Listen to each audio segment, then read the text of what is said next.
Welcome, everybody. Welcome to Pure Cringe. I'm your host, Maria McQuaid. I'm joined, as always, by the gorgeous and not even as inebriated as she should be, Heather No. Bombard. Hi, Heather.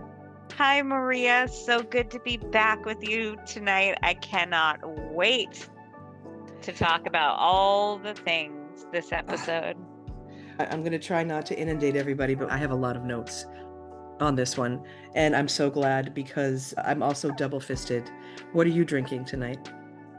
Oh, well, I am going with the tasteful Cisco Brewers Whale's Tail Pale Ale shot to the Ooh, camera for Maria. beautiful. Oh, isn't Oh, that yes. pretty? Oh, I very am nice.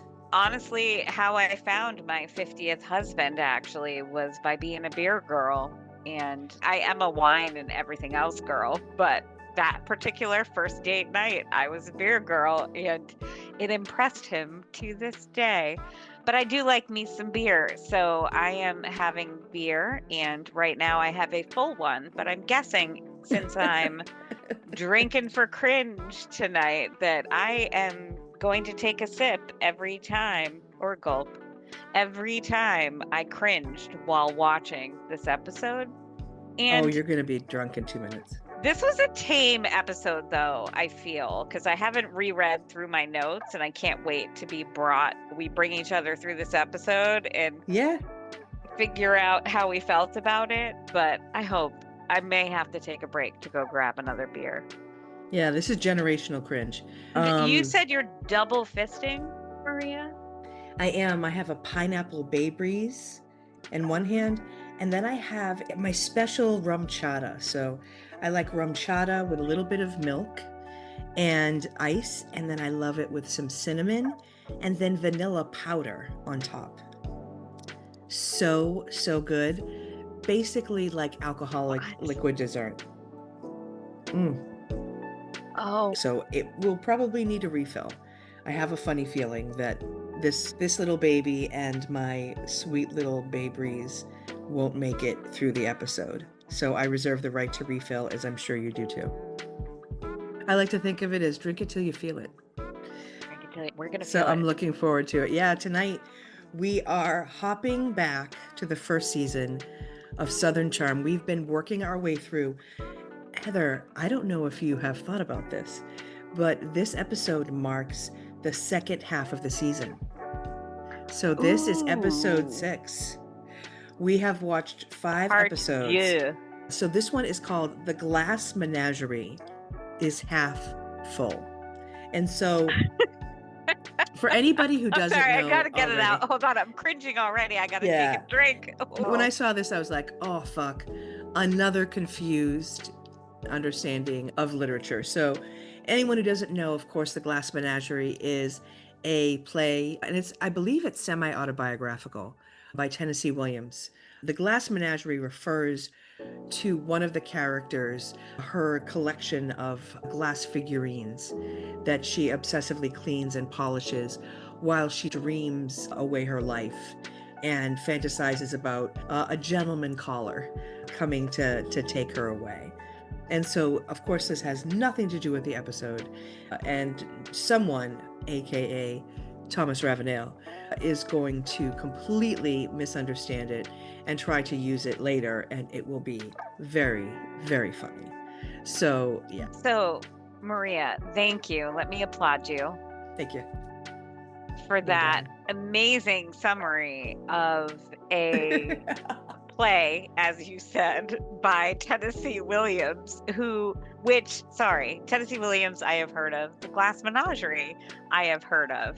But I did not purport myself at any time while watching this episode or even preparing for this episode to know anything about what that novel, story, whatever was about, because I know I didn't look it up back in 2014 and I definitely wasn't going to pause and look it up now, but I knew that TRAV had no idea what it was about either. Yes, no He clue. just had it from the context that I did, where you hear the words, the Glass Menagerie, and you're like, oh, see, that sounds bad. Figurines come into my Yeah. head that are glass, and I'm like, it's fragile, Yeah. and it could be devastating if something were to happen to it, and there's something bad about it. But other than that, no, nothing. So I have an image in my head, and I feel like I could use it in an analogy fairly well if I was prompted very well. But TRAV, no. He has no clue. He has no clue. We will get there, friends. But Oh, just know, if you don't know anything about the Glass Menagerie, just rest assured, neither does Thomas Ravenel. So I yeah. have to say, this episode opens up, and it reminds me of how much I really love the way that this series is shot, Heather. I love the interstitials. I love those shots and the cute upbeat music that happens in between. So do I. But you know what else I love about all of these episodes? Previously on? The previously on. Before we get to the Thomas Yes. Ravenel Jr. bridge, Yes, we ma'am. have to be spoon-fed as a audience of consumers of television nowadays. I don't remember the last time I watched this episode or any episode of any television show. So, do I watch those previously ons? Yes, I do, because I legitimately may not remember. Who knows? Maybe I had a couple beers that night. Maybe I recorded an episode of Pure Yes. Cringe with And you Maria got that completely night. fucked up accidentally. Yes. Have no idea, because when Jeremy and I sit down to watch a show, we're plowing through that show. That is Jeremy's approach to watching TV. Now, I might watch something 2 or 3 times. I might listen to a podcast episode 2 or 3 times before I'm done with it. So this helps set the scene. And also, when I think back to 2014, I didn't even care about, I just happened to catch the show at the time it aired, or I was lucky enough to have DVR at the time so I could go back and watch it. But other than that, maybe on-demand cable where you could go into Bravo and watch some shows, or I got lucky and I got to watch it in an entire weekend when they showed a full season at one time on TV live.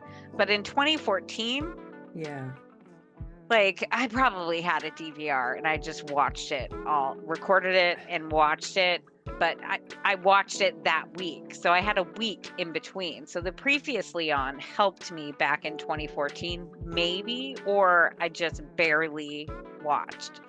But Maria, before we start this episode and I go through the previously on recap, I'm curious about, we talked a little bit off podcast about how we didn't cringe at all back in 2014 when this came out and we watched it, which was 11 years ago. So, just think of us as tiny babies straight from the womb watching I was 16. I was 16. Yes. But I remember just being like, oh my God, I can't wait to find out what happens. And everything that I cringe super hard at now just went right over my head because I just didn't care. Yes, I agree. I think it didn't land the same way. The behavior doesn't hold up. No. And I feel like we're looking at also that part of the country, especially in those areas with the ultra rich.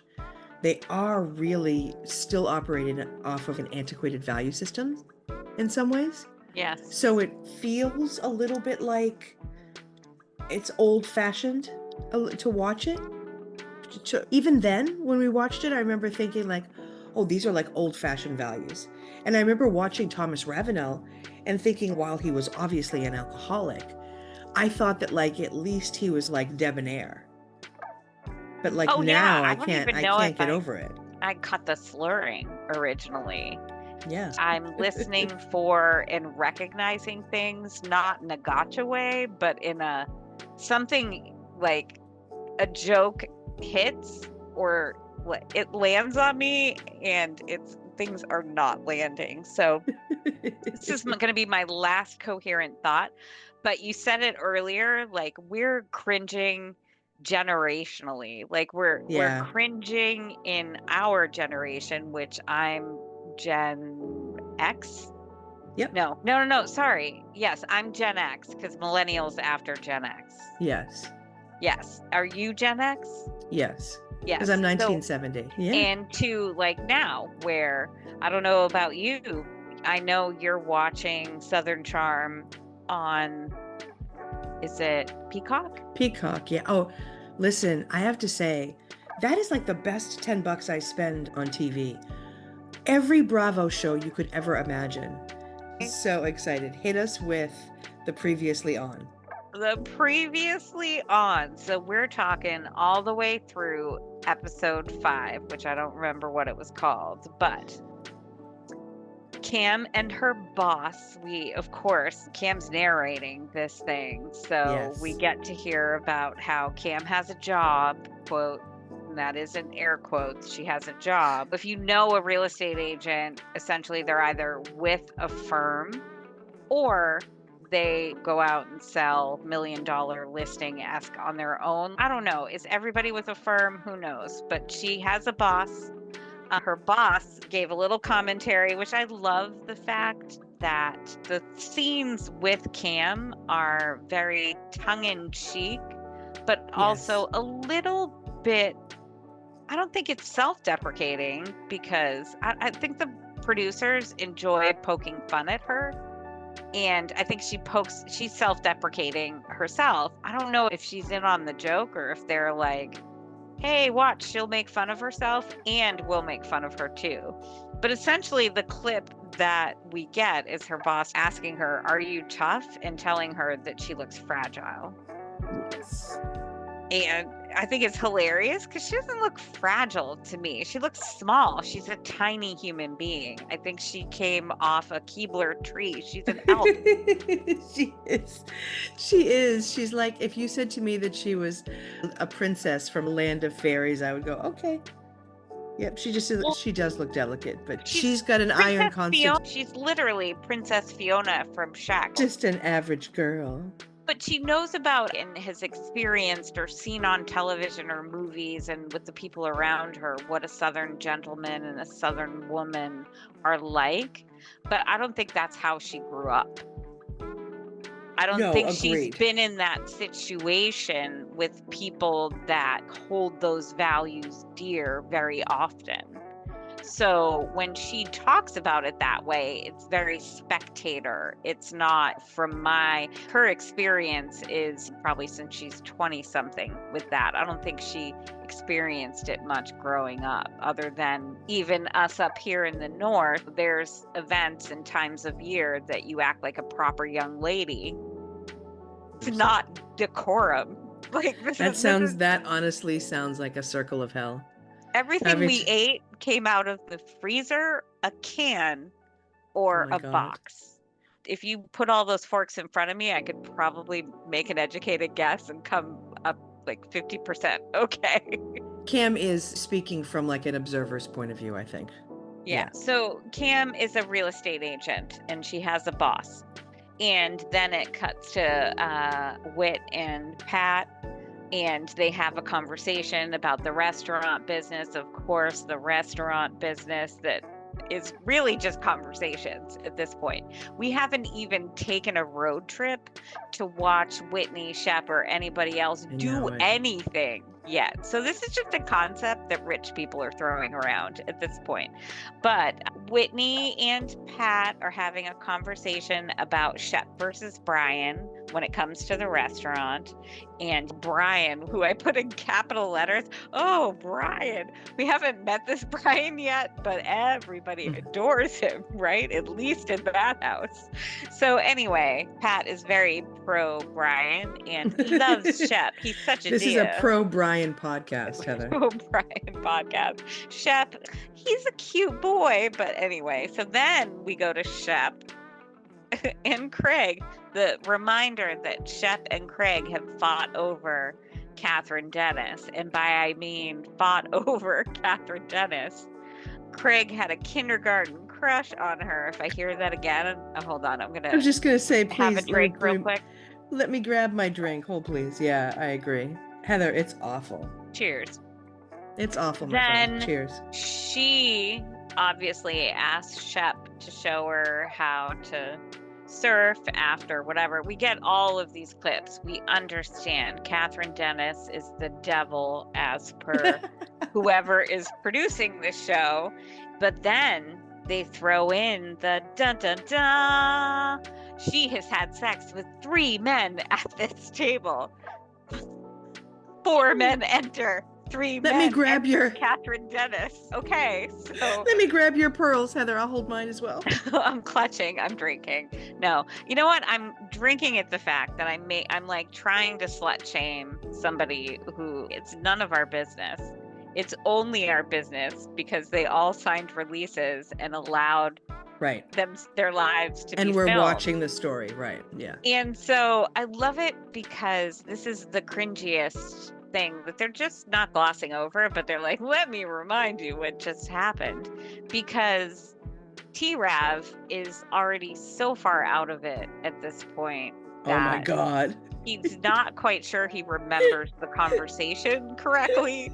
And he doesn't know who he is. I'm not sure he was listening to the person that said it, but he has a little earworm like RFK Jr. Maybe she slept with somebody else. Is it Whitney? Da da da. And then we get all these clips of her telling Whitney, no, yeah, I'm handling this. They're in on something. And then we jump very quickly over to Whitney and Tom, where Whitney insults Tom, which was very a non-Southern gentleman of Whitney to do. But I usually I feel that Whitney is the most Southern gentleman of all of them. He really holds to decorum when he can. So the fact that he said, if you can find 4 people to come to your party, then I will come. I feel like he was hurt at that point, and I'm not defending Whitney. I do think it's interesting, however, that's the scene that they show to catch us up. It's almost like, remember how Whitney's kind of a cool guy, and listen to what he said to Thomas, but didn't he deserve it? It's very interesting because I can't tell whether the show wants me to like Whitney or Thomas. Because I'm definitely not going to like both of them. I don't like any of them, honestly. I think that Whitney has these cringe moments when he talks about sex, and I think it's just that he's a very lonely person. But I think that he is the person who, to your point, is probably the closest to not only behaving, but being real Southern aristocracy. Even though Thomas Ravenel is Southern aristocracy, he doesn't behave he blew like it. He doesn't count he anymore. Doesn't behave like it, and neither does Kathryn Calhoun Dennis. No. So she doesn't. She's the scion of 2 great Southern families. 2 great Southern families. Those 2 Southern families couldn't make one girl with half a brain. But it's crazy. I do just want to point out that as I've made crazy, beautiful mind stuff all over my notes here, this is set up the way that the director, producer, whoever puts 100%. The editor clicks this stuff together. Yep. Because I actually wrote down, oh, there's Cam and her boss, and then there's Whitney and Pat. This is what they're talking about. But then when you get to the cutscenes 3 and 4, it's Shep versus Craig, and it's Tom versus Whitney, and it's totally how they set this up. It's the edit, yeah. Same thing where you go back to the clip before and it's Shep versus Brian. We know people they're on one side or the other, and the only reason that they're watching, which I'm sure is the equivalent of daytime television, which could also be an interesting season soap 1 opera. Of a soap opera. No, you can't do that because too many episodes. Seasons are like 130, 400 episodes. Like baseball oh my God. Games. No, God, Jesus. So that's the end of the previously on. So we're ready to step into the glass menagerie. Bro, I feel like I try to approximate their accent, but it is fucking the Menagerie. They're a lot. So, we begin where I feel like at every episode we have to make a pit stop, going house to house to house, and we see that Shep is asleep. No matter what time of day it is, either Shep is drinking or asleep. We see Whitney having coffee in a kimono. I think he looked to me like a porn producer named Harvey Green. Jenna is also asleep. TRAV's kitchen is empty, and he's in bed with Kathryn, and it has begun. That's what I actually wrote. I was like, it has begun. If this is real, this is all happening. We have to just buckle the fuck up. Then we see Cam and Craig getting up, and it's almost like we're seeing the lives of luxury of these other people versus the two people who have to get up and jump right into their daily routine because they have to have jobs. Yeah. And so Craig says a bunch of crap and lies to us about wanting to be a lawyer, which is clearly not very true. And then we see, of course, Cameron meeting Evie, which you alluded to with your previously on. Yes. And I have to say that Craig did talk about how he's passionate about being a successful lawyer, which means he has to be in the office at 8 a.m. And that tells me that he actually went home early from all the craziness that had just happened the night before, correct? Yes, absolutely. Yeah, Carolina Day, correct? Yes, Carolina Day, last episode, just happened. This is literally the next day. So you can imagine, did the camera crew stay there all night with those folks after they followed them home? Like, what type of footage are we going to see in the Secrets Revealed? Because Oh they've my apparently God. been with them for 24 hours from get ready to wake up the next day. I'm Anyway. sure there's going to be a lot of blurred body Oh, I parts. can't wait. That is 100% my prediction. Then Cam did say that unlike the folks that we did just see lounging around, she has a job, quote, and she was in bed by 11 p.m. So we don't know when Craig got home last night, but Cam was in bed by 11. Yes. Good for her.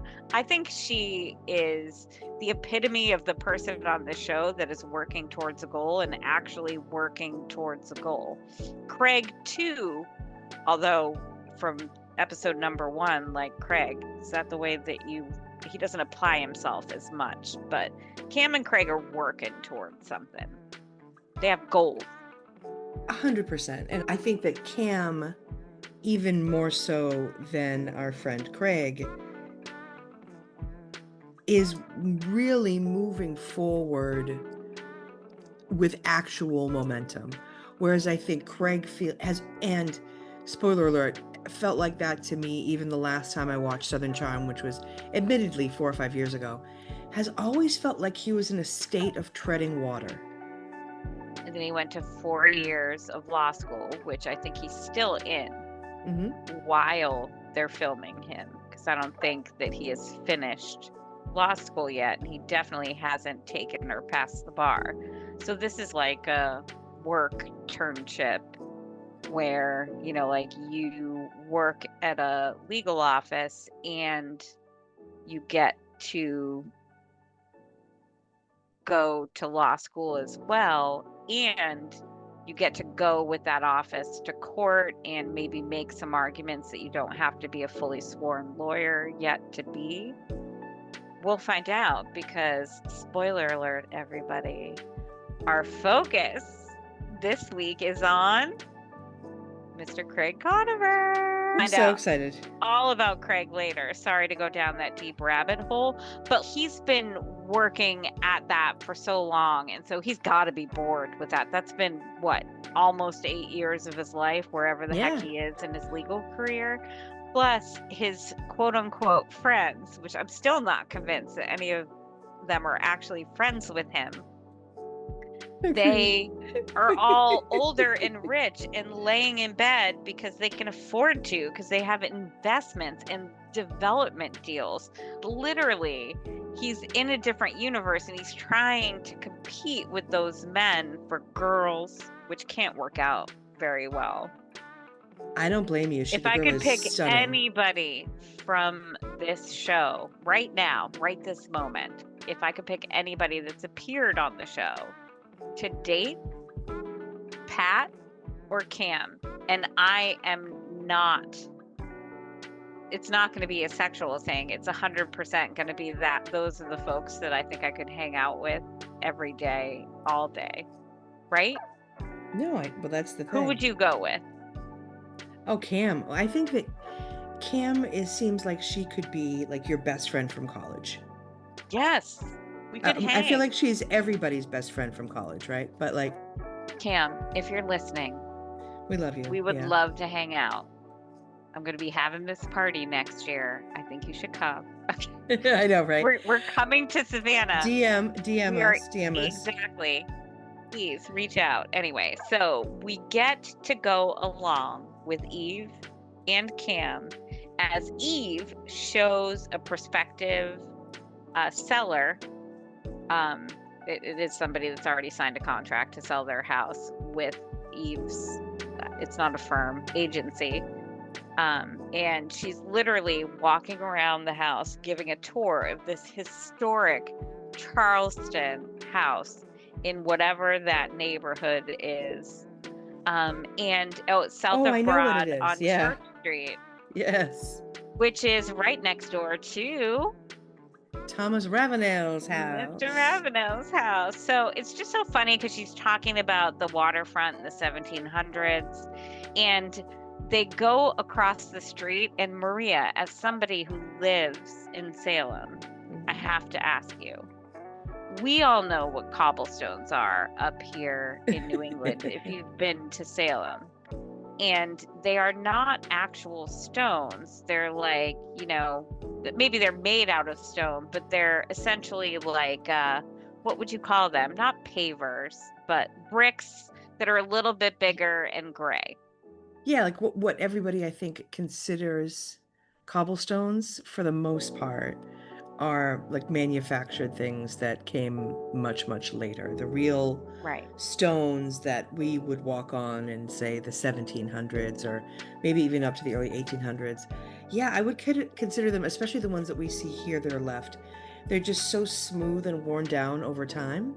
Right. They look like they're flat, dark rocks that are almost look polished in some cases.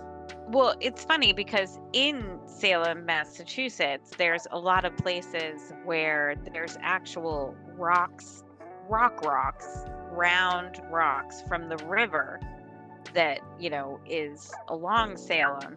And people in that neighborhood took those rocks and, did a border of the road, but not on the road because they've never used actual rocks to pave a road. But they were walking across a road that was just rounded, jutting out, I know, break your ankle, pop your tire rocks. Unpleasant to say the least, my darling friend. Yeah. Where did honestly, did somebody think cobblestones meant actual rocks and was like, we'd have cobblestone streets too? Like, I don't know where that was. It may be someplace that just pedestrians break their ankles, but I was like, what are they doing? And Eve is walking across it in heels. Oh my God. And they both looked like amazing. And so that house that they were looking at, would they say it was 2.2 million? 2.2 million, right next door to Thomas, which, by the way, Eve ran into Thomas. That's what she called whatever interaction she had with Thomas. Oh, yeah. I ran into him 15 years ago. He's a rascal. No idea what that means, but that prompts Cam to say that TRAV has had run-ins with generations of ladies here in Charleston, which is funny because you think, and I look at Eve and I'm like, I'm not going to venture a guess as to how old she is. I would say she's at least as old as I am, which puts her at least in her mid to late 40s into her 50s. And let me tell you that his current girlfriend, who we just saw in bed with him, is 21 years old. Yes. Listen, whatever encounter, we can do air quotes on that all day long, right? Whatever encounter. Whatever running into him means, Whoop, like maybe full cringe. speed, cringe Yes. Yeah. drink. It was. He's a lot. God bless him. So I just have to say, for me, it's a lot the things that they put into this show. Like, Eve is obviously doing Cam a favor by letting her sell a house under her whatever office, whatever that's called. We're getting a full tour of somebody's house in downtown Charleston because, hey, once it's on TV, people are going to want to go buy it if it's not already sold. I know that's the story that Eve chose to tell, but she must have had much more interesting things to say other than her relationship with, because she didn't say it eloquently at all. It's just, ugh. I'm like, who's writing this story, Maria? yeah, nobody with half a brain. So yeah, thankfully we don't really have to. The interesting part about the episodes now is that the more we're able to spend more time with people like Jenna or even Craig or Whitney, it's a beautiful palate cleanser away from Thomas. It really is. It's like, We're not going to get away from Thomas here because I didn't write anything down about the house because I thought it was interesting how Cam obviously has imposter syndrome. She looks at Eve and she says how intimidating and inspiring she is and how she's supposed to be absorbing all this. She just feels like she doesn't belong there, which may have to do with circumstance, but also I'm sure she's going to get over it. But when they're done touring the house, and Cam is going to have to do that at some point on her own, which I hope they show it the first time she brings people through and messes every single detail up. she's I so can't wait. sweet. She's so sweet. It's going to be hilarious, which is I honestly her know. character She's in this show. adorable. But they go over to see if TRAV, who we know is in bed right now with cameras, if they can rouse him from his bed, and they don't get him to answer the door, but they do find a drunk drink on the windowsill outside because they all came from that morning Carolina Day. So, Yeah. of course, they all live around the corner from each other, as we learned from when TRAV went on his walking tour to Whitney and Shep's house. Bless everyone's hearts times bless 10. Oh. Thankfully, though, we can get to a place where the cringe exists, but not in such plentiful amounts. Well, because Pat's Whitney's there. house. Yeah, when she's and they there, keep showing it as Whitney's house. I'm like, it should say Yeah. Pat's house. She's a character, a named character who she elevates. Yeah, she elevates It's everything. her house. Yeah. She's so cute. So they sit down and they're talking trash about Carolina Day. And then I realize, I'm like, this is why he loves her. She's his best friend. She's fun. You can sit down and just talk garbage. She calls Michael for a drink, which she calls her medicine, which of course I love to hear. Whitney says that he was pleasantly surprised by JD's party. I actually think it looked like a blast, if I'm being honest. And then Whitney recounts the evening to Pat, and he talks to her about what happens, and then he says he's meeting with the famous Brian, big friend of the podcast, about the restaurant, and that then we go to Thomas's house, and his campaign asshole shows up. Oh, I'm sorry. Hold on one second before we get to the point where I'm going to have to go get another drink, and we'll put our new commercial intro in until we get commercials. I do have to say, Whitney comes into the house with his dog, who he apparently just took to go to the bathroom in the morning, as people do, because we learn later it's the morning. And I swear to God, captions lady, tell me, did he say, come on, splooge, big poop? Is the dog's name Splooge? Because if that dog's name is Splooge, I literally am going to have to shotgun a beer right now for the amount of cringe that I felt when I think he named or talks lovingly to his dog, who he named Splooge. I think it said sploot. Don't know if that's better.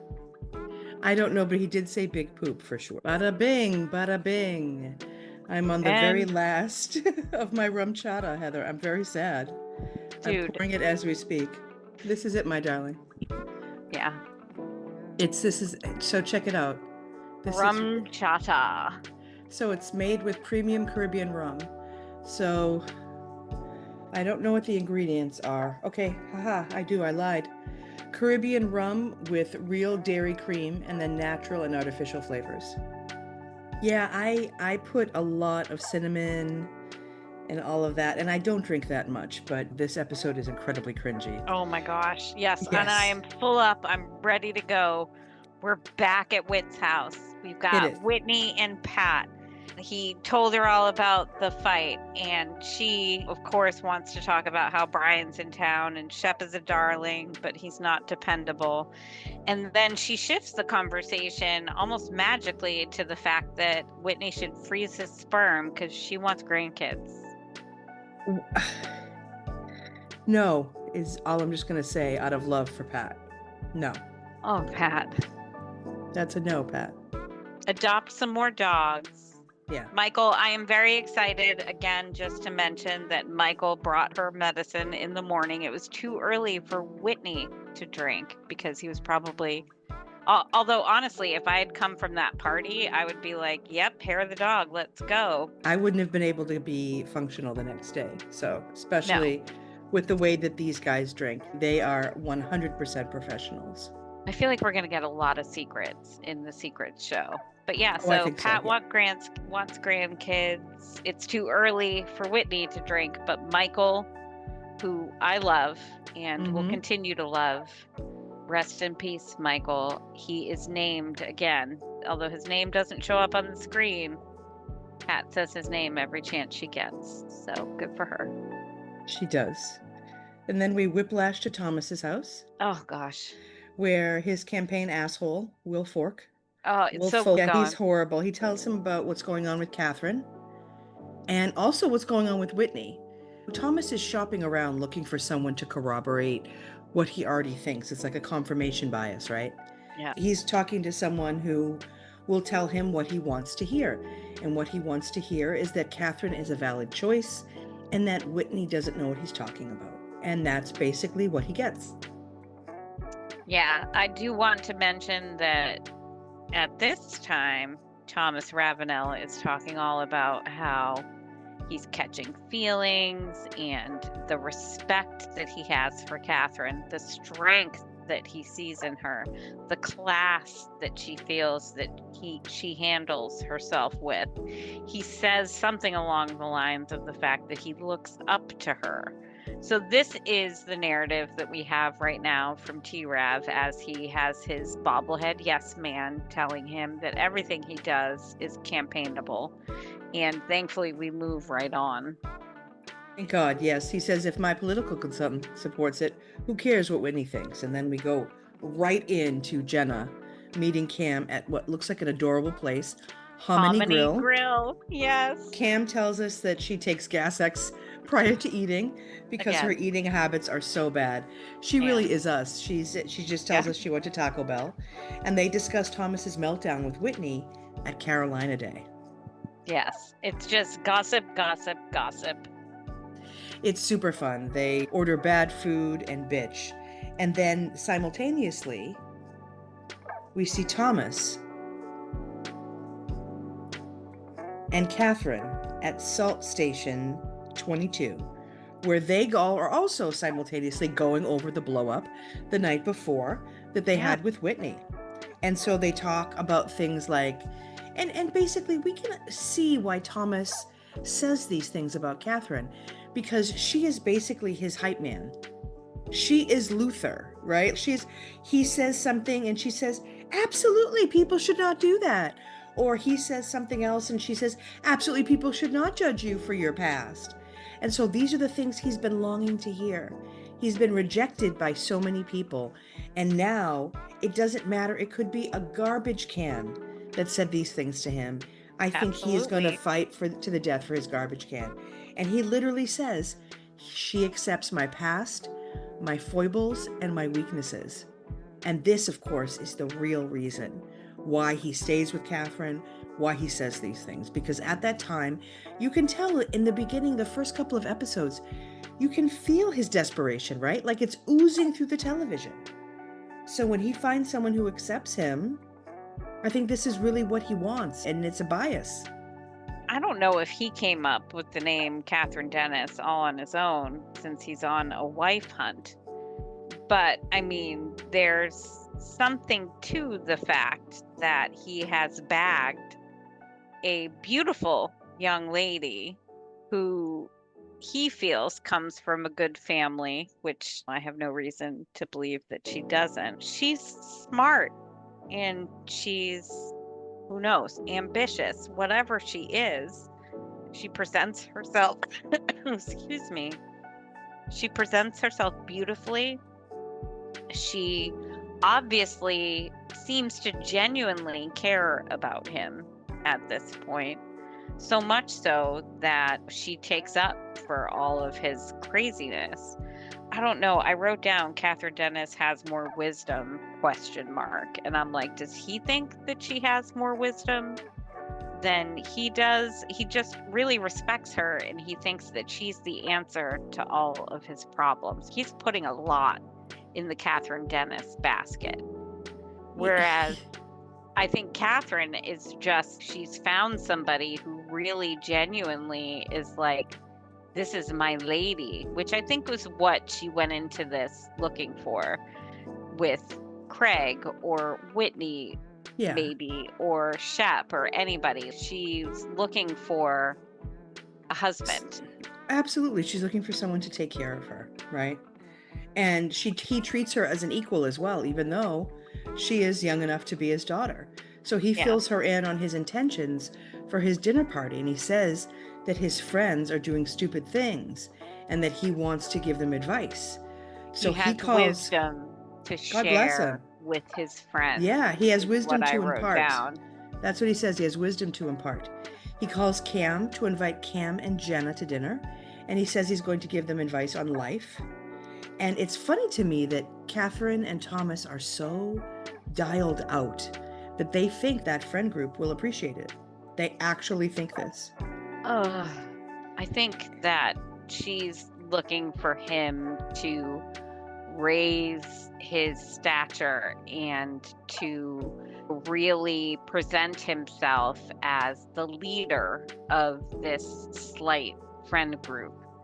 And that she's going to encourage him so she can play the part of Mrs. Thomas Ravenel at any dinner party that he shows. So yeah, if I was 21 years old and my 52-year-old boyfriend is talking to me about how he has wisdom to impart, like you're looking at him with rose-colored glasses and going, yeah, you have so much to share and these people have been mean and treated me badly. So yeah, definitely you give them a dressing down at a dinner where we get to play house. She's Like this seems like a great idea. Back to Cam and Jenna after the invite, they both are just laughing about it. They say that they think that they should sell tickets. And Cam says maybe he'll give out condoms as party favors. And I was like, oh, I love you. I think it's so funny that their attitude is entirely, well, it'll be entertaining at the very least. And I don't know. Oh, Kathryn tells Thomas as they're cutting back and forth between the laughter on one end of how absurd this is and how it's going to be a train wreck to watch. And then Kathryn telling Thomas they're going to have great respect for you and really appreciate it. That's what I'm saying. Like the fact that they think that is just so delusional. It's just so fucking delulu. That's part of it too. I feel like anybody would look at it as an opportunity to be entertained. So I can't wait. I'm instantly already thinking about it. So every scene for the rest of the episode is in between me and the dinner party. So Yes, we and go. everybody else, because Cam calls Shep. Yes, she's driving in a brand new white BMW that I clocked immediately. So she's talking to Shep, and she asks if he just woke up, which of course he sounds like he did. And so she tells him she got a new car and that she wants to take him to Shrimp Shack, and that she got the car because of her new real estate job. She wants to look the part. She's selling high-end real estate, and I get that. I have a Oh, friend who big sells high-end real aspirations. estate, and she lives in the penthouse unit here and drives an Audi. You have to look the part. She always looks like $1,000,000 whenever she's out to work. So I totally understand. They arrive at Shrimp Shack, which looks exactly like it sounds. Yes, If absolutely. so, they sit down and he doesn't know what to get, and she recommends peel and eat shrimp. He says he doesn't even know what that is at first. And then when she explains it, he says that he doesn't like to do manual labor. I don't like doing manual labor. What? I have to be honest, I would say something similar, but I would have been like, I don't like to play with my food before I eat it. Well, you know what I think is really interesting is that for somebody who is in Charleston and around Charleston and such a big part of that area and a family so steeped in history, his comment to me tells you a lot, because it's not that he doesn't enjoy eating shrimp. It's he's not going to eat peel and shrimp because when he eats shrimp, somebody peels it for him. I feel similarly. He's showing us very quickly how he was raised, and you don't peel your own shrimp. He's probably never peeled his own shrimp in his life, He's which the I Lord of think the you and I Manor. both have. So I I think have it's not, hilarious. I have not and would not, but I don't eat shrimp. Yes, However, okay. Shep is like me and had either a mother or somebody else who cooked for him, and he probably never had to touch anything. So I do get that, but it does come off a little bit like hoity-toity, which I didn't love for Shep. But they Well, discuss Thomas's upcoming party. Of course, his life this advice. whole episode is leaning us towards that. Yes. And did you catch that Thomas Ravenel insisted that Shep take Danny as his date? Yes. He's And like, his, not yeah. only did I get rejected by this woman, but I want to make sure that she still has a date and can come and see, as we will find out, why he wants her there. But yeah. Shep says he's going to make a speech. Cameron says it's life advice.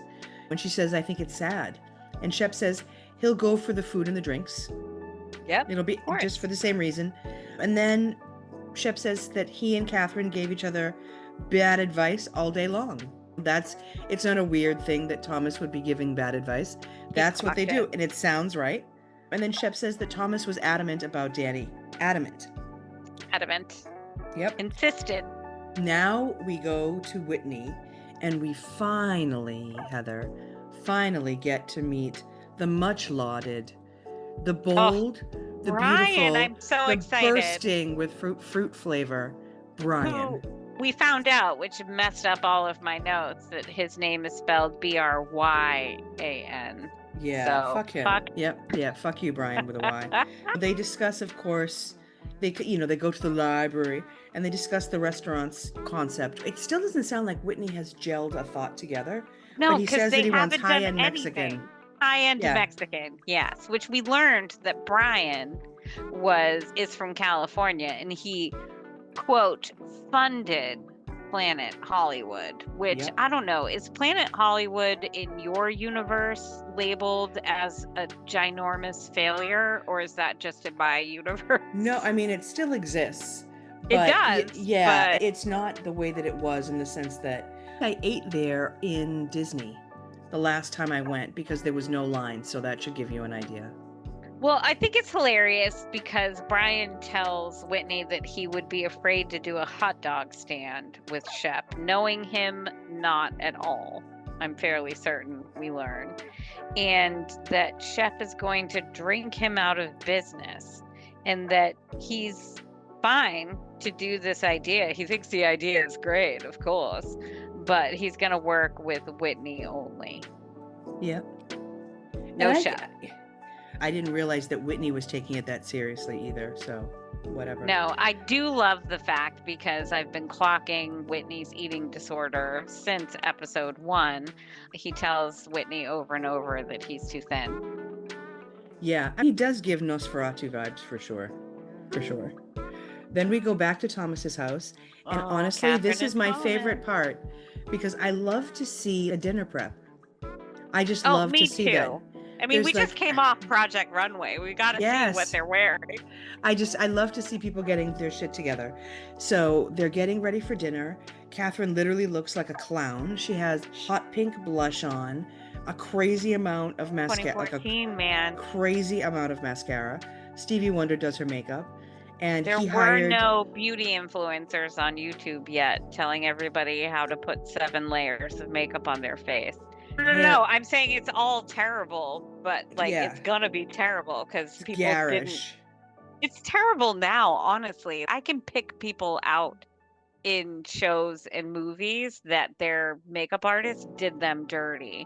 Yeah. So makeup is so funny, but they're very excited, and you can tell that somebody bought her a dress. If you ever get a chance to watch Baddies on Zeus, I feel like all of the stylists hate the women on the show. Fundamentally, I think they just fucking hate them. Same thing here with Kathryn. Thomas bought her a pretty dress. She's wearing one of those bandage dresses that were popular at that time. And Thomas has hired JD's catering company, and he reviews the seating arrangements with Kathryn. Heather, do you like to host dinner parties? I love to. I wish I could host more, and I should just host more. But you've got a great house for it, too. I go down the rabbit hole of everything I have to accomplish in a week, and I can't plan ahead. But yes, I host Thanksgiving and Christmas as often as I can, which everybody listening right now is welcome to attend. But Maria would be the only person who would have a chance to.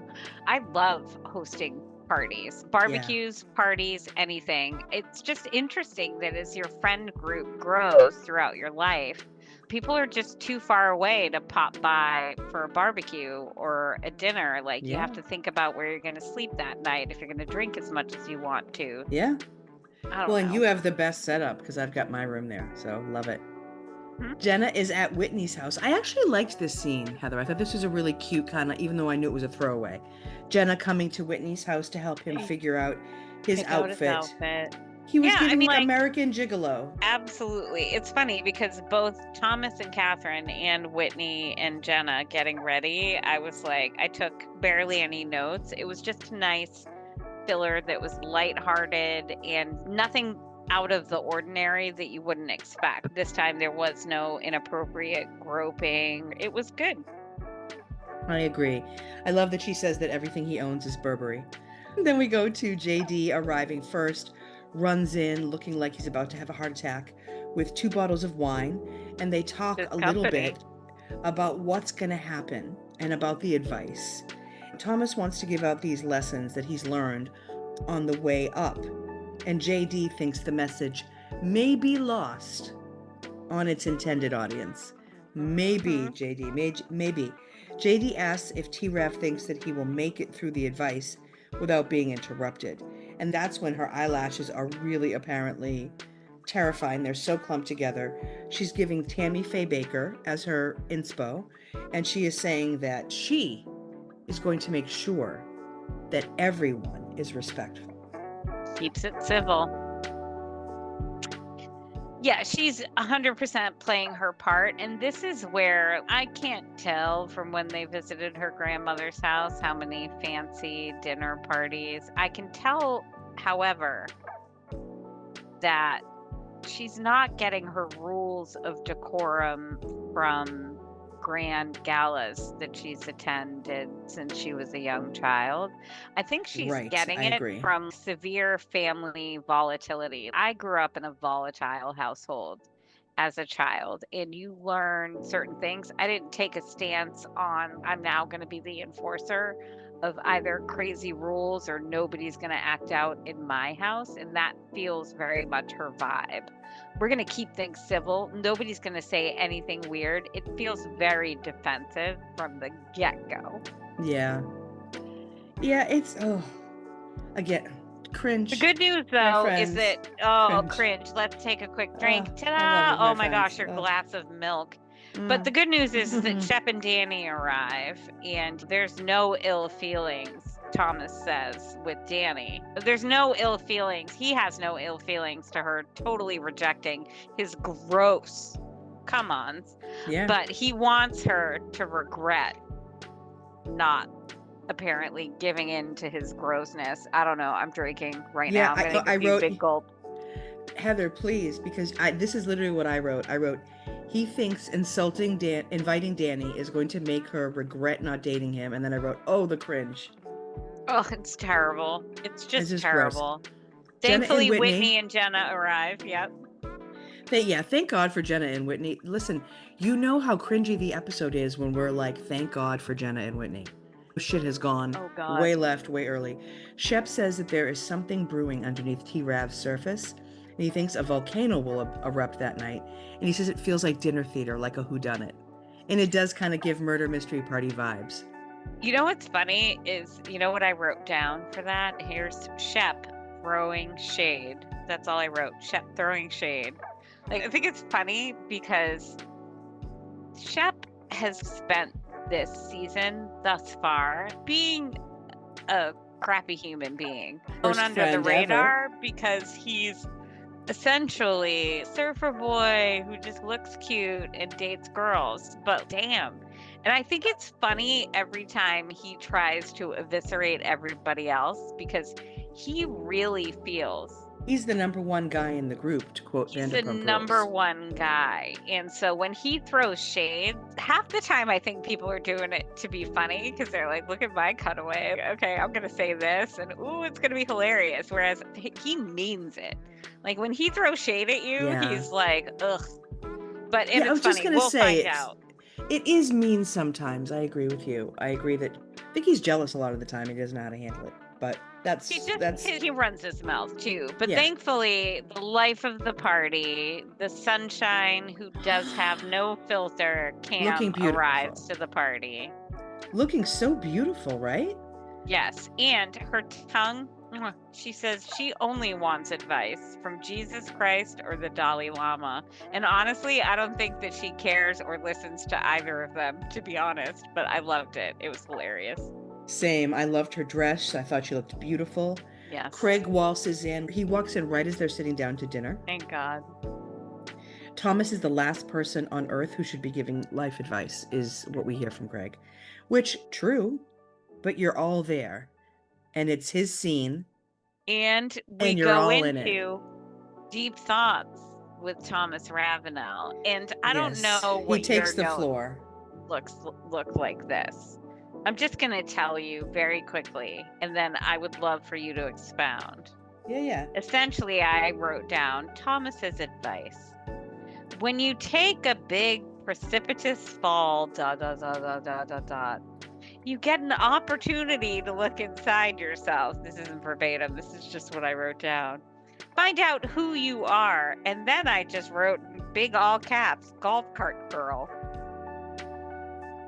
And it's hilarious because it's like, I have thought about life and then it's like you learn who you are. And I feel like I don't remember exactly, but he just launches into the story about the golf cart, love of his life, we let slip away.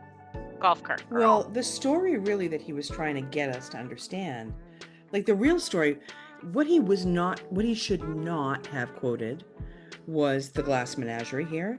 What he should have quoted was Hamlet, to thine own self be true.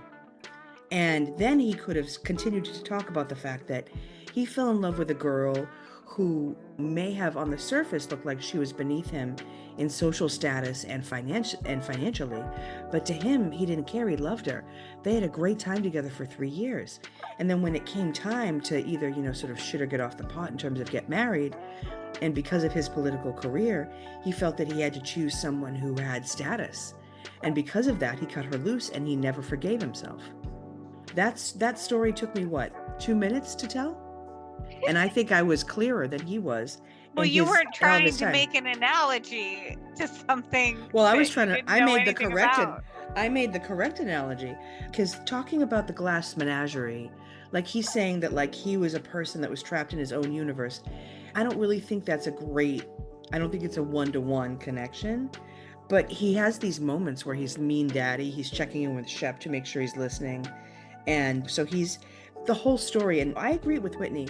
Again, when you fucking make me agree with Whitney, I am not happy. Because Whitney says this story about the glass menagerie is ridiculous. He's using the literary reference wrong. Well, of course he is, Whitney. He doesn't know it now and he ain't never known it. And Thomas, of course, when he really starts the story and he's like, I was hitting balls and I saw her and she was the beverage cart girl. And I was like, oh my God. I started to think, and I know this is going to sound crazy, did they eat yet? And then I realized, oh my fucking God, he is telling this story. They haven't even eaten yet. He did it the moment they sat down, at least we're led to believe. Well, and Kathryn looks exasperated because, of course, he's talking about this other woman in front of her like she was the love of his life. Yeah. And she's literally right there. Like, honestly, this entire thing, I thought it was so interesting. I started after I have my golf cart girl reference. Yeah. I wrote down the times that he gave people direct advice. So he starts with Shep and he talks about how Shep gets in his head about his family's whatever the heck he's telling Shep. His message to him is be true to yourself. Yeah. I'm like, this is going to have a couple spin-off shows and whatever else to figure out that Shep, whatever. Then to Danny, where are you going to find these perfect guys who aren't convicted felons everywhere? Like, in fact, apparently she's so good she needs somebody it's gross. If I were Kathryn, this is where I would start to get miffed. Like, everybody knows that he took Danny out, she rejected him, so he's like, no, you're looking for this perfect guy, where are you going to find them? And then he tells her to be careful, and I'm just like, Danny doesn't need anybody's help, as we've learned from watching her, but okay. Yeah, it is gross. And remember, I sent you the screenshot of her. That was her while he was talking to her like that. Yeah. Just making this face. Then he says to Whitney, I see the way you dress. You project this image of a worldly, open-minded, tolerant person. I know you to be an intolerant, narrow-minded, and Cam is open-mouthed at this point, very judgmental person. And then Whitney is saying that what you see as me being intolerant is out of concern and love. There's times, very frequently, that you, Thomas, make the wrong choices. And so then Thomas wants to know how he would have reacted to Thomas dating the beverage cart girl. And then I love Shep chiming in here saying, Whitney can be judgmental. Thomas isn't entirely wrong, but Shep doesn't think it's Thomas's place to confront Whitney about that. That's a very Southern kind of, it's not your place to do such a thing. So who says if you're going to be an agent of the future, maybe there is something you should change? Thomas. So Thomas says that to Whitney. So he says, if you're going to be an agent of the future, as you project yourself to be, maybe there is something in you that should change. And he concludes by raising a glass, and now the food comes, Heather. Jesus, I'm starving. It's been an hour listening to this idiot talk. Right now. Let's wrap this up. No, he does propose a toast to good friends. Did you have a caption there? Because I wrote down horror music. They're literally playing like the screeching horror music that you get when somebody's about to get axe murdered is what this show is playing, which tells you so many. Oh my gosh, it's Well, because great. these aren't really friends, right? I don't even know what to say. But then Cam asks what happened to the beverage cart girl. This is where Cam puts her foot in her mouth a lot. Yeah. And originally, like at Thomas's last dinner party she was invited to after the polo game, she was like, do you ever something, you're a felon, you're a bad Yeah. guy, like how do you deal with that? Like not a question that you ask the No. host. That's And how we then can it's tell this, she's not from a good family. and I wrote down bad Cam. What if she were single, this golf cart girl? Who does, like, his literal, like, just had a pregnancy scare. They're maybe been staying in the same house for a week and a half.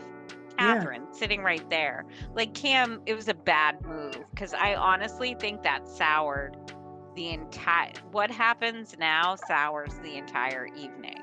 Because she wants to know what Thomas would do if he found out the golf cart girl was single again. Single and ready to mingle.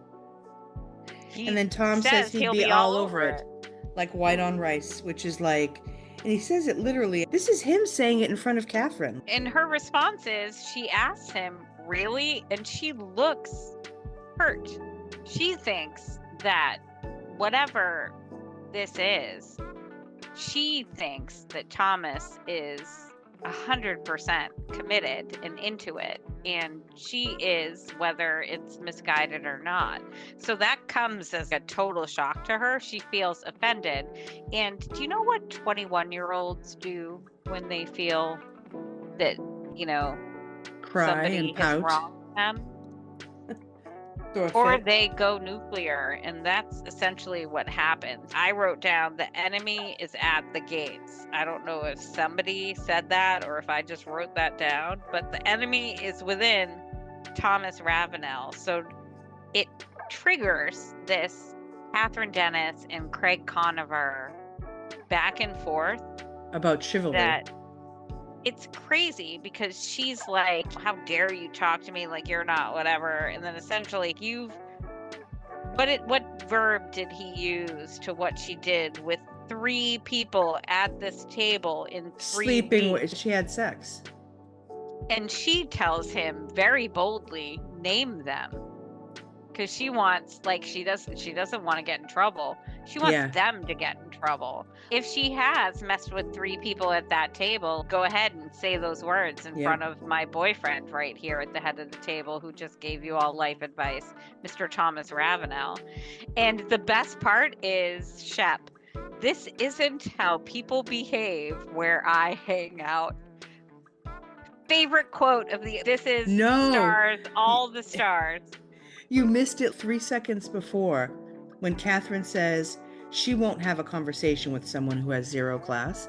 And Shep looks at her because they're sitting next to her and he goes, shut up. I don't remember that. But this isn't how people behave where I hang out. It's like if you had finished that with, this isn't how people behave where I come from, but instead of where I hang out. Meanwhile, I just watched him season 1, episode 2. Like, how many episodes ago, so being a shit. total fucking mess in a bar. We know where he hangs out, right here at Thomas's house. He's currently doing it. But yes, and then Craig says the thing that has pissed me off since the beginning of time, which is he says, I'll tell it how it is, which is so rude. And then they hold hands to say grace. Kathryn runs away. Didn't she run away already? Yep, she runs away, and then Danny gets up to find her. Danny, which was very Danny sweet. has to go. What a kind girl she is. She's crying in the bathroom, and Danny is right, because Danny says that Thomas should be defending Kathryn. I agree. Oh, she planted that seed, though, because guess what seed Kathryn now runs with for the rest of the episode? That Thomas should have done something. House, he should have her back, and if he's not going to have her back, then she's going to go nuclear, which... Yes. And then they all start to leave. That's when you know when the party's over, right? Oh, when everybody starts to leave one by one. so much, because Whit leaves, and he said, wait, advice is from a place of love. And then he said he got dressed down. This got out of hand, and it's silly. which this is why I'm like, Whitney's the only one. Maybe Shep thinks so, but Whitney's the only one who he'll bite his cheek to be how he's been taught, how he would act in front of his mother. I feel like he Yes. honestly, 'cause he's been terrible in front of his mother, but most of the time he's acting like how men only act in front of their mom. And so I just thought it was so funny that he was like, I didn't come here to get dressed down. This got out of hand and is silly. Jenna leaves. Then they show JD leaving, and he literally, like, did you see him? He was like, 'cause Deuces. the people He's walking like, out that "Deuces, door, bitch." like, that's how people left, and he's just Yes. walking out. Yeah. This is my company, and I'm out. I think I would have then tried Shep to do and the same Danny thing. are just eavesdropping on all the drama that's happening. And it's honestly, it's one of those things where listening to Kathryn and Thomas have these conversations about whether or not he believes her and who she slept with, and then Craig coming in and her trying to throw Craig out. The whole thing was just very, I thought was a little juvenile, but Thomas was obviously drunk.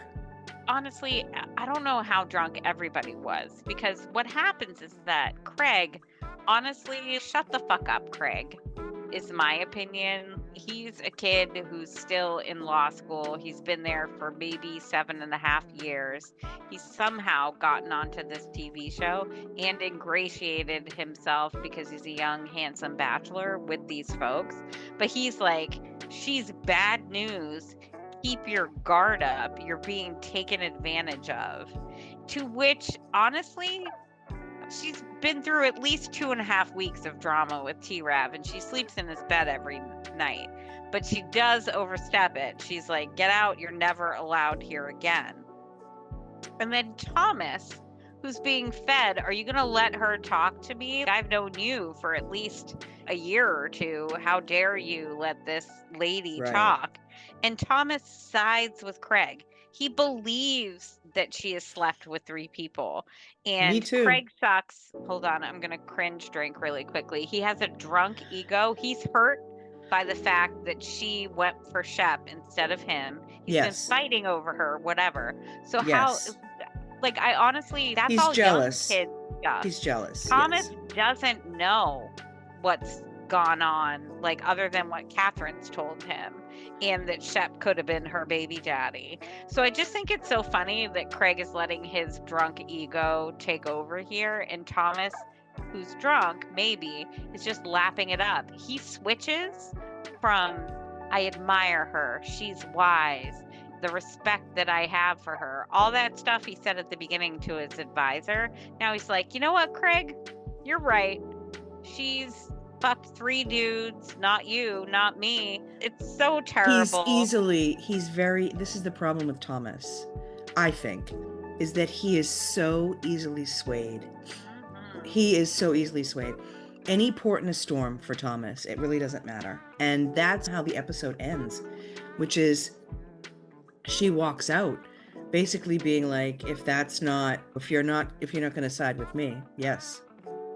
Well, what's interesting, I love the fact that I just wrote Danny and Shep, because I know they're listening in, just like, oh, no, Danny and Shep were making out. That's right. Yeah, they were too busy. They can't be bothered. They're making out. Thomas believes Craig. He tells Kathryn, it's my house and he's my friend. Which honestly, if I was Kathryn in this situation, I would have given him the deuces. Fuck you.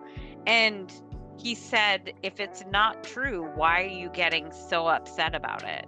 And honestly, like, hold on, I got to drink again. And then thank God this episode is over, because I'm going to have to go pass out.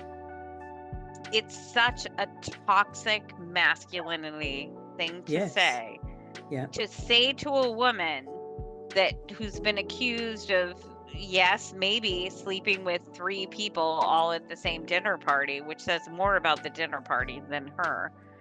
But to be like, well, if it isn't true, why are you getting so upset? Because it's like, your honor doesn't matter. My honor matters, but it's just so funny. If a woman's getting defensive, that means she's lying, and I hate it so much. And somebody says, I mean, he hit a nerve. what's the truth? I think this is all Thomas. And I loved Kathryn's line because she says, do you remember? No, what did she say? She says, believe what you want, lose what you want. And then walks she out. turns and walks out. And honestly, for a 21-year-old young lady who may have ulterior motives, that was a great line. Like, that yeah. is right up there with the Southern Belle Season 2. whatchamacallit. She earned So, season 2 right there. dude, I paused it. I was like, thank God this episode is over because it didn't have a ton, but I was just so excited to just start deep diving right away. Oh yeah, Into because our it's special focus, Mr. Craig Conover. But yeah, yes. it was so interesting because when I watched it the first time, this is me cringing at Heather Bombard from 11 years ago watching this and taking Thomas's side. Yeah. And honestly, I still, like, now more than ever through this, you haven't convinced me otherwise.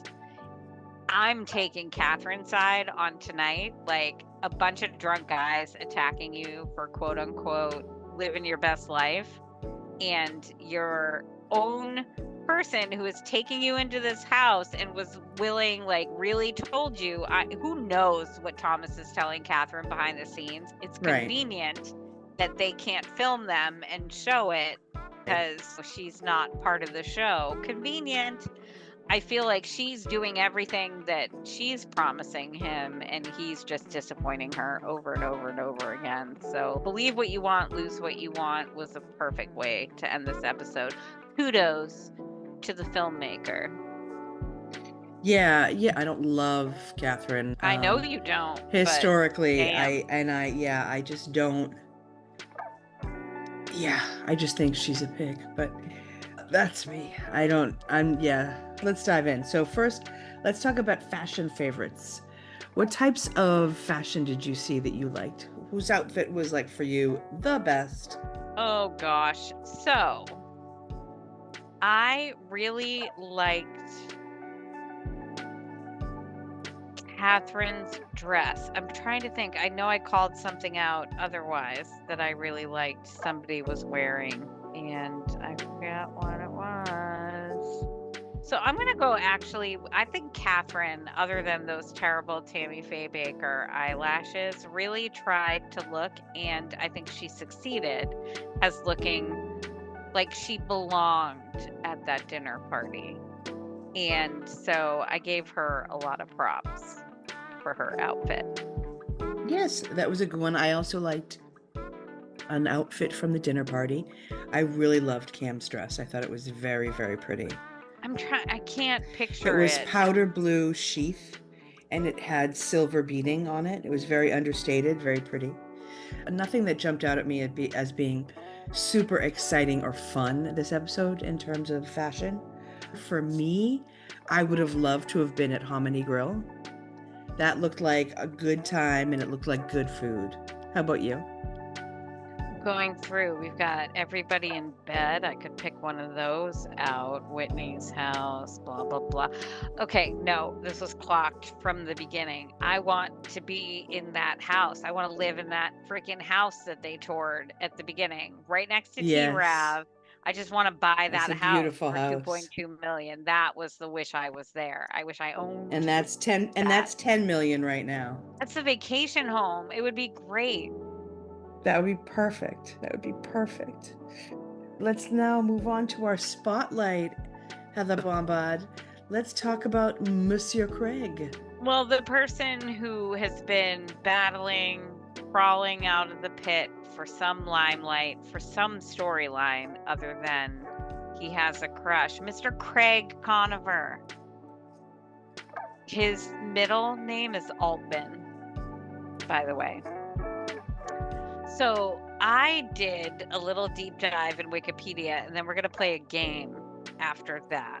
So Craig is the only, and I could be wrong, but Craig is one of, let's say that, the season 1 characters who is on the current season of Southern Charm, which is Yes. still happening. Yes, he's So one I'll of, go yes. into that in a minute, but he is Yeah. essentially the OG Yes. of Southern Charm. Who would have and thunk it? He has outlasted a lot of them. So Yep. we learned when we first went over everybody, Craig was born February 9th in 1989. Although, if you comb his Wikipedia, as well as I did, as well as other sources, there's a question as to whether or not it was 1989 or 1988, because it shows up both ways. Either way, he currently is 36 years old, which means he was 25 at the time of filming. He's 6'3". His mama Martha was a teacher. His papa Craig was an entrepreneur, which I feel that spirit inside of him. My dad taught entrepreneurial studies, and I have never executed, but I have all sorts of entrepreneurial ideas all the time. He also has a brother named Chris and Craig. He was born in Fenwick Island, Delaware. So as far as I can tell, he came to Charleston to go to college. He went to the College of Charleston undergrad, which he graduated from in 2010. He then went to the Charleston School of Law, probably not one of the more prestigious law schools. My husband is a lawyer, so I hear all about how it's the law school you go to, blah, blah, blah. But anyway, he graduated from the Charleston School of Law in 2014, which is when the season aired. I did write down that he didn't receive his Juris Doctor, which is the degree that you get from the law school, because he didn't turn in his final thesis paper, which I feel like is maybe part of season 2 or season 3, something. Learn a lot about Craig's relationship with the truth. Being a lawyer. Yeah, he has a very loose relationship with the truth. Now, part of what they want you to know, or Craig wants you to know about before he got to college, he won a national championship business competition in high school, which is funny because his dad's an entrepreneur, his mom is a teacher, so obviously every education-based entrepreneurial thing, I feel like he would have been encouraged to try out for, but he won the national championship, so he's a wiener. He was a Kappa Sig in college, which is a fraternity that I have experience with from when I went to college with. And let me say, it's not a great reputation, at least the college I was at. So let's talk about television. Southern Charm was his first TV show, and he has been on it since 2014. He's still on it. He was also in one of the spin-offs that they took Southern Charm people for, which is Summer House, starting in 2020. I think it's from the 4th season on. He's a guest. I don't know. I've never watched it, so I don't know if he goes and stays or he's just somebody who is a guest of somebody who stays there, which we'll find out later. And then he's also been on Winter House season 1 and 2, which is 2021 to 2022. So he's still very much on reality television. He did pass the South Carolina bar exam in 2017, which if he's been on the show since it started in 2014, as you can see, all of these milestones should show up on the show somewhere. He was sworn in to the South Carolina bar in 2018, so he's a lawyer. He opened his own law firm in March of 2021, the Craig Conover Law Firm. Spoilers, folks, sorry. If you do a quick Google search, you'll find out he has his own law firm. He's also apparently been acting, which I didn't go into any detail on, but he has IMDb credits, so whatever. I can't. He's a terrible actor, as we've all seen in season 1. So now let's go to dating. So there was Naomi, which this is in the show. So if you want to know about his relationship with Naomi, that was from 2014 to 2017. You can watch it all on Southern Charm. Then he was with a lovely lady named Natalie from 2020 to 2021, and then a lady named Paige from 2021 to 2024. So that comes up because apparently Summer House or Winter House, one of the two, Paige was in Summer House. Yes. And yes. so her relationship with Craig to this day still generates news headlines and is messy. We'll get into that later. Okay, so that's his dating life up till today. Apparently, maybe he's single. We'll play that game in a minute. So apparently, Craig has a passion. He started sewing in the 8th grade home economics course that I had to take in school. I'm sure you had to take in school. You got to sew, you got to cook. What else did we get to do? I don't even know. Clean, maybe. I don't know. But home economics was still a thing in the 70s. So in 2019, he collaborated with Pat, and that's all I'm going to say. He collaborated with Pat business-wise in 2019 and had to do with pillowcase. That's all I'm going to say. And then he opened up his own sewing lifestyle brand, which you could Google, find out very quickly. That happened in 2019 as well. It's called Sewing Down South. And they actually got a partnership with HSN, the Home Shopping Network, in 2020. Yep. He opened his first store in Charleston in 2021, and then he became a home goods partner, Sewing Down South, in 2022. So this kid is making it. He's a reality TV star, and he's a successful business person based on crap that he did on reality TV. Watch the other seasons if you want to know.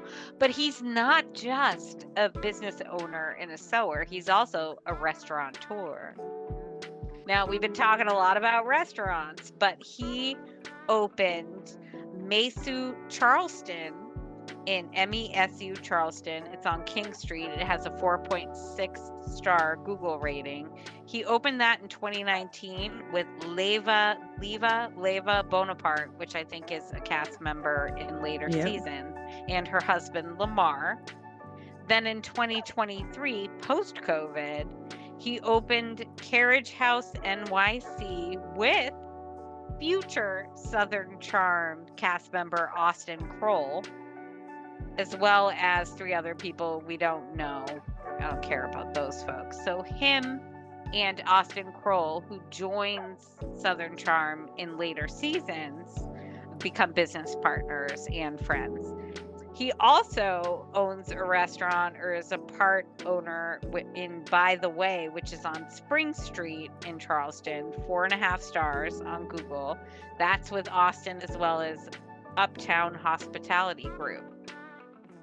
Now, continuing the Austin fun, him and Craig have Pillows and Beer podcast, which they started in 2021. So for those that just consume all the content, if you want to listen to Craig and a future cast member, find out who Austin Kroll is by watching Southern Charm, but then you can jump right into their podcast. It starts in 2021. He also wrote a book called Pillow Talk, What's Wrong with My Sewing, and that came out in 2022.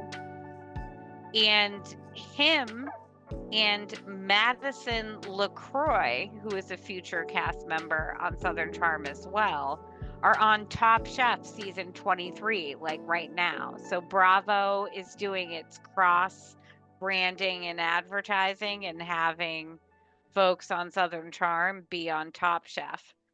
Now, That's some so things cool. that I did find out that are slightly scandalous is that he's also friends with Austin Kroll, of course, but also Tom Schwartz from Vanderpump Rules, the worst human being on the face of the planet. I can't stand this man. And they were just in Vegas together. Tom has apparently been on Summer House, and so he's also friends with Shep. So, whatever. Gagged. Austin and Craig, however, are opening up a wedding and event site in Oh, wow. Charleston called the Waverly for wedding and events. And if you were to go into the news cycle right now, it's a lot about the current season of Southern Charm, the current season of Top Chef, and Paige, because apparently their breakup was messy. Now, one thing that I did do that I thought would be a fun game to play very quickly is I typed in Craig Conover is into Google, and I've got the prompts, and you let me know which one you want me to click on. Okay. It's got Craig Conover is dating, Craig Conover is he a lawyer, Craig Conover is hot, Craig Conover is dating Natalie Buffet. Hold on, was she one? Yeah, she was the one 2021 to 2022. Yeah, there's nothing good. So what else should I type in here? Craig Conover scandal. Search. The primary Craig Conover scandal involves his highly public breakup with Paige DeSorbo in late 2024, which was complicated by her claim that Conover had been texting other women, a charge he denies, calling it a retaliatory scene filmed after their separation. He's on all the time. Also, Kristen Cavallari, that's how I wanted to get here. Kristen Cavallari, who was on, do you remember? Is it the OC? No. I think she was on the OC and then The Hills. She Oh, was on right, Hills, right. definitely. Kristen Cavallari, who has her own Walmart, Target, whatever, but she's apparently Paige's, Craig's ex-girlfriend's friend. So she'll have a story going about how she can corroborate and then whatever. So it's reality TV stars trying to stay relevant forever. Yes, Craig has had a long run. Wow, that was quite a spotlight. Thank you very much. That was awesome. Oh, thank you, my dear. I enjoyed that was very, him. very cool. Yeah, and especially Craig is someone, because he's a minor character early on. I didn't really know anything about him, but he and Shep have been on the show since day one. So credit must be given. So this was really cool. Credit must be given. And so then, of course, we have to end with our most cringeworthy moment. Oh, come on. And I think for me, it was anything that involved Thomas talking about the girl with the beverage cart.